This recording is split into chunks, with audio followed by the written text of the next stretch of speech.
My mother-in-law stole what she thought was my phone to ruin my marriage, only to end up sued by her own daughter when her scheme backfired spectacularly. My mother-in-law is a total whack job. There's no other way to put it, she's crazy. I, 34, female, and my husband, 37, have been married for around 5 years now. Way before we even got engaged, just when we were dating, my mother-in-law has been an absolute nightmare to deal with. From the second that she met me, she hated me. She has treated me awfully since the very beginning, completely unwarranted, by the way. When my husband and I were first dating, she would make so many comments that we wouldn't last, and that eventually he would get bored of me and move on. This continued even after 3 years of me and him being together. She just would not surrender the idea that we would soon break up. But to her dismay, he proposed and we got engaged. His father, sister 35, female, and brother 39, male, were all very excited for us, and they have always been very supportive. But his mother was so salty, and she made no effort to hide it. She expressed how disappointed she was in front of everyone, which was the most ridiculous thing ever. But by then, I was used to it, so I didn't give a. Thankfully, the rest of my husband's family are very nice, and have always done their best to make me feel welcome. My husband and his siblings are very close, and he adores them, and often when their mother is being too much to handle, it's my husband who sticks up for them. My sister-in-law is also married, and my mother-in-law gives her spouse a hard time too. And while that sucks, it's nice to have someone else who understands what I'm going through. My mother-in-law also made the wedding planning so daunting, since she would constantly demand things to be done her way. She wanted to pick the venue, the dress, the food, the theme, and everything that you can think of, which made the whole situation very stressful. It got to a point where I was very close to calling off the wedding because it had become way too much. But we pulled through, and the wedding went off without any major problems. My mother-in-law made a couple of rude comments about my body, but my mom and my sister-in-law both yelled at her and kicked her out of the room. Besides that little hiccup, our wedding went great. I thought that after my husband and I married, maybe my mother-in-law would finally give up her tirade about how we weren't going to last, and we could maybe start to get along. I was very, very wrong. She just wouldn't give up the idea that someday my husband would wake up and realize that I wasn't good enough for him, and we were going to divorce. She would so often drop comments about how my husband could do better, that he could be with someone who could give them kids, I'm infertile, and would try to offer up different women available that he could leave me for. And for those of you worried, yes, my husband stands up for me. Whenever she starts with her offensive comments, he will shut her down immediately, and if it gets too bad, will leave, and he will not contact her until she apologizes to me. So while her attitude doesn't change, at least my husband does stick up for me. He's offered to cut all contact with her if I wanted. But I don't want to be the reason he no longer has a relationship with his mother, so I've always told him that it was fine and unnecessary. Besides, I was already used to her attitude, so it didn't faze me as much. Due to my mother-in-law's attitude, though, we did not visit her often, and we only go sometimes for special occasions such as holidays or birthdays. I feel bad for my father-in-law since he's a pretty okay guy, but we had to put these boundaries because my mother-in-law is too much to handle. This goes for my sister-in-law and brother-in-law as well. They avoid visiting her as much as they can. Though when we do go, we're all usually there, and it's nice to hang out with them. This past weekend, we all went over for my father-in-law's birthday so that we could celebrate with him. We were all there, which was very nice, and we had a very good time. My mother-in-law still had her attitude as always, but we all did our best to ignore her and put our focus on the birthday man, since we didn't want to give her any more attention than we needed. We left when the party was over and everything seemed to be okay. Nothing of note happened during it, at least to our knowledge, because apparently, my mother-in-law really messed up. Yesterday, I received a call from my brother-in-law telling us that my sister-in-law was going to be suing their mother. My husband and I were beyond confused, and he asked why the hell she would be trying to sue her own mother seemingly out of nowhere. That's when he told us what went down on the day of my father-in-law's birthday. My mother-in-law stole my sister-in-law's phone, thinking it was mine, and used it to message multiple random men for hookups. She planned to show my husband to make him think that I was cheating on him and that he would then leave me. So stupidly, my mother-in-law failed to realize that she stole the wrong phone. She stole my sister-in-law's phone instead. She had been impersonating my sister-in-law by sending a bunch of inappropriate text messages to random men using her number and her social media. My sister-in-law found out when she went over to her parents' place, and when she asked her dad to call her phone to see if she had left it there because she couldn't find it anywhere. They heard it ringing in my mother-in-law's purse. And then the truth came out about what my mother-in-law had been doing, and my sister-in-law lost her. According to my father-in-law, who told my brother-in-law later what had happened, she started screaming at my mother-in-law, screaming and screaming and calling her the crudest things possible, and ended it by saying that she was going to sue her for identity theft and defamation. My mother-in-law is now losing her mind and is angry at me because somehow I caused all of this, despite her being the one who stole the damn phone in the first place. My mother-in-law has sent many voice messages to my husband, calling me the Satan in their lives, and that it's because of me that she felt she needed to try something like that. It's so stupid, and my husband is beyond furious with her.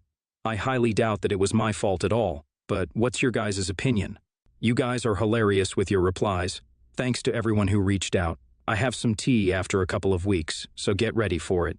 My sister-in-law is not backing down, and she is going to sue my mother-in-law's ass. Like, we have tried to convince her not to, but she is determined, and she is done with the wicked witch's evil act. My mother-in-law kept trying to pin me and blame me for this entire situation, but my husband quickly shut her down, and he has gone no contact with her. He's blocked her on everything. I've also blocked her, so she tried contacting me as well, and my sister-in-law, brother-in-law, and their partners have gone no contact with her mother as well. From what my husband has heard from his father, she is losing her.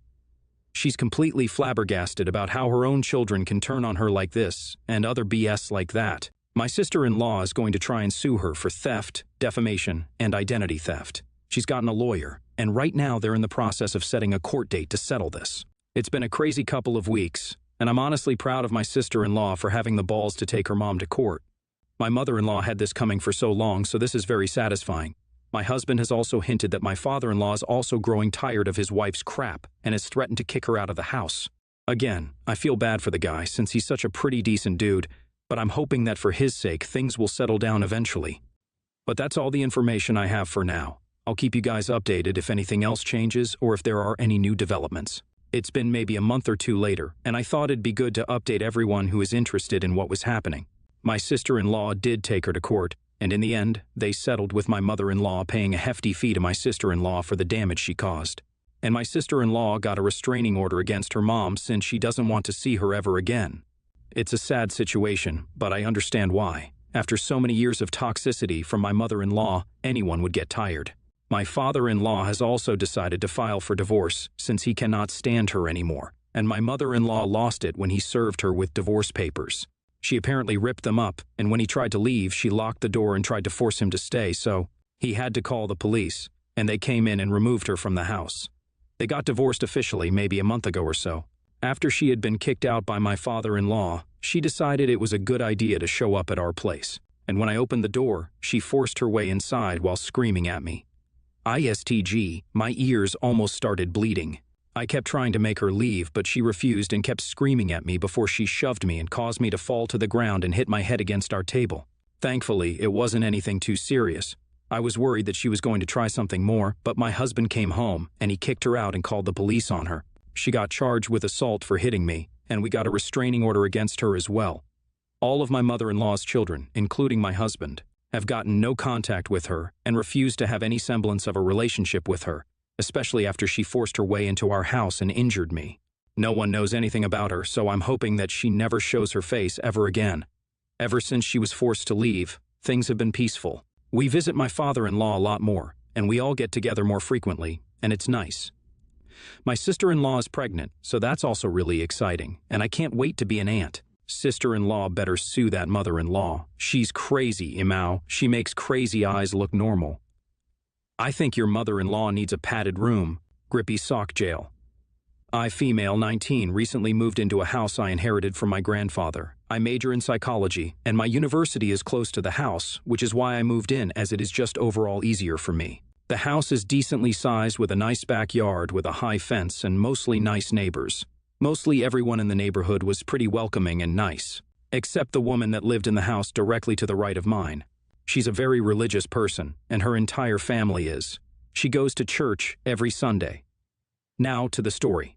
I've been working on reducing my carbon footprint, and since it was a nice, sunny, hot summer day, I thought it would be good to hang my clothes, including my underwear and bras. Well, my neighbor noticed and called me out on it. She said something like this: "Why are you hanging your disgusting underwear outside? You should know that it is indecent and disgraceful. You should be ashamed. My 6-year-old can see this. Take it down immediately." I responded by telling her that what I do in my backyard is none of her business and that she shouldn't be looking into my backyard anyway. Every time I see her now, she gives me dirty and disgusted looks and also started telling people about it. I know because I've heard her talking to our other neighbors about it. As I said, the fence is pretty tall, so she must have been really trying to see what I was doing in my backyard. Now that I think of it, however, maybe I could have just used a dryer. AITA for drying my underwear and clothes in my backyard.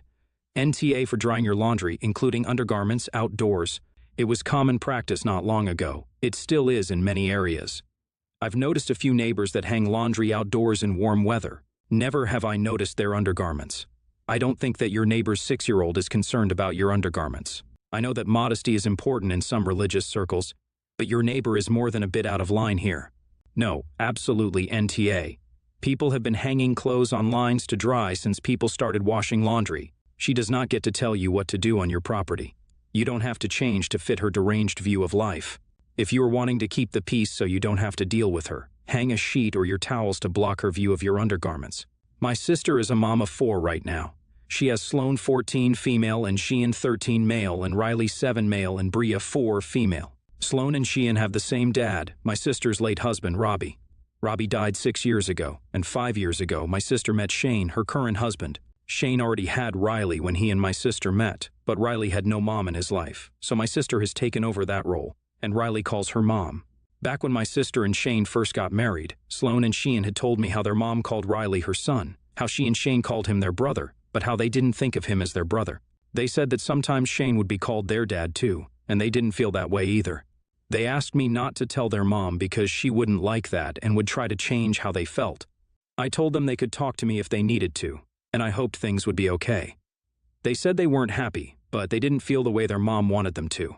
Over the years, they have talked to me about not feeling a sibling bond, like they do with each other, toward Riley and then Bria when she was born.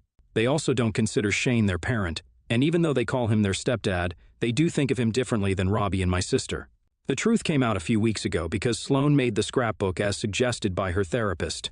Both she and Sheehan have gone to one on and off since their dad died, and my sister went through it and saw that she hadn't included Riley, Bria, or Shane in it, but had included her, Robbie, Sheehan, and their extended family.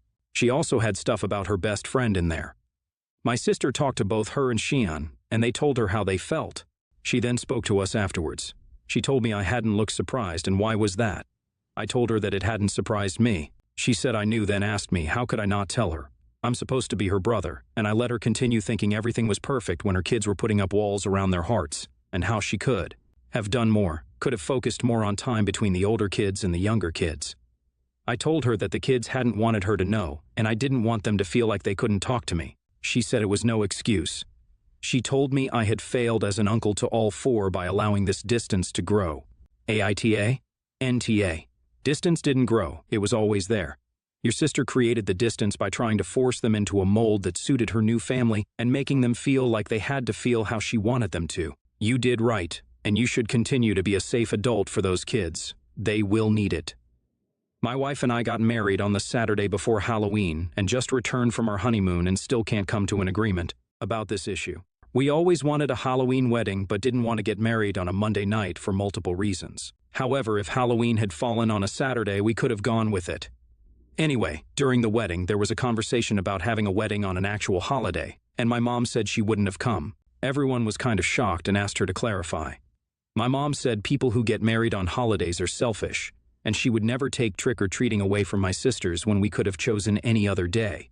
She said kids really only get about 12 to 14 Halloweens to trick-or-treat, and she wouldn't take that from them for anyone. My wife and her whole family were horrified. Honestly, I wasn't surprised.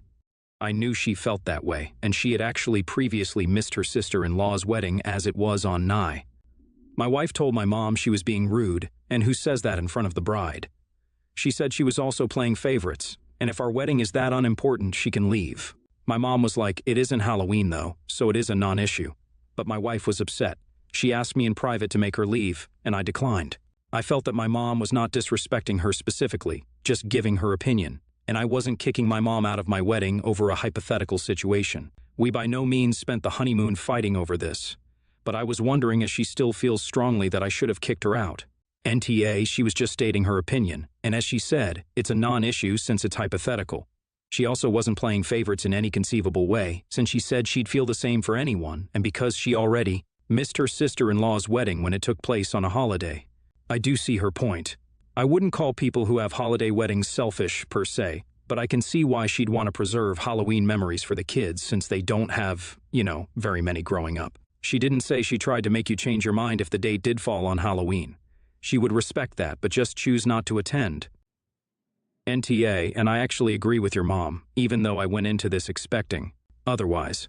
Couples can do what they want for their wedding, but I can think they suck for taking a holiday away from their guests. That being said, I'd still go and wouldn't say anything if it was someone close to me. But I did turn down a Halloween wedding last year for a couple I barely know. It was extremely overkilling of your wife to ask you to kick your mother out of the wedding.